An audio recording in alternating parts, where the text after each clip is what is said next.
చనిపోయాడు, కానీ లెక్కలో లేదు. ఆయన ఎక్కడున్నాడు? నరకంలోనే ఉంటాడు. ఎందుకంటే బాప్తిస్మం లేదు, మారు మనసు లేదు, తగిన జీవితం లేదు కాబట్టి. అలాగే దేవుడు శిలువలో పలికిన 4వ మాట, మార్కు సువార్త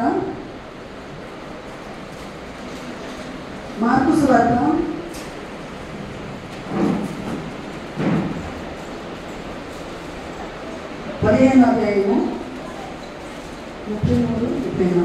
మధ్యాహ్నము మొదలుకొని 3 గంటల వరకు ఆ దేశం అంతటా చీకటి కమ్మెను. 3 గంటలకు యేసు ఏలోయి ఏలోయి లామా సబక్తాని బిగ్గరగా కేక వేసెను. ఆ మాటలకు నా దేవా నన్ను ఎందుకు చేయి విడిచితివని అర్థం. దగ్గర నిలిచిన వారిలో కొందరు ఆ మాటలు విని మధ్యాహ్నం మొదలుకొని 3 గంటల వరకు, అంటే ఉదయం 9 నుంచి ఆయన మధ్యాహ్నం 3 గంటల వరకు ఆ దేశం అంతటా వచ్చేది కదా. 3 గంటలకు యేసు ఎలోయి ఎలోయి లామా సబక్తాని బిగ్గరగా కేక వేసి ఆ మాటకు నా దేవా నన్ను ఎందుకు చేయి విడిచిమని అర్థం. అప్పటి వరకు మరి తండ్రి కుమార్ పరిశుద్ధాత్మ దేవుడు ఎప్పుడు కలిసే ఉన్నారు, ఎప్పుడు కూడా విడిపోలేదు. ఆ సమయంలో మాత్రము మరి సర్వోన్నతుడు తన చేయి విడిచినట్లుగా మనకు కనపడుతుంది.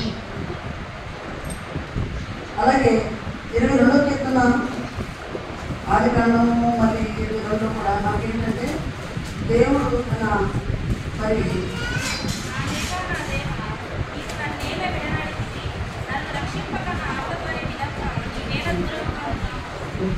ఇక్కడ కూడా 22వ కీర్తనలో కూడా నా దేవా నీవు నన్ను ఎలా విడనాడివి, నన్ను రక్షించుకున్న ఆత్మగా నీవు ఎలా దూరంగా ఉన్నావని దేవుడు మరి అక్కడ కూడా 22వ కీర్తన అంతా కూడా మరి వేదన కలిగినటువంటి ఆ దేవుడు సర్వోన్నత దేవుడు 22వ కీర్తన అంతట్లో కూడా తన వేదనను వ్యక్తపరుస్తూ ఉన్నాడు.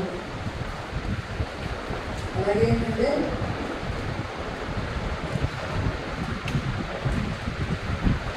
పవిత్ర భూమి లాంటిది 22వ కీర్తన. 22వ కీర్తన నుండి మరి అది కానీ 22 కూడా విషయ 53 కూడా సరిపోల్చగలిగినది. మరి 22వ కీర్తన శిల్వ శ్రమలు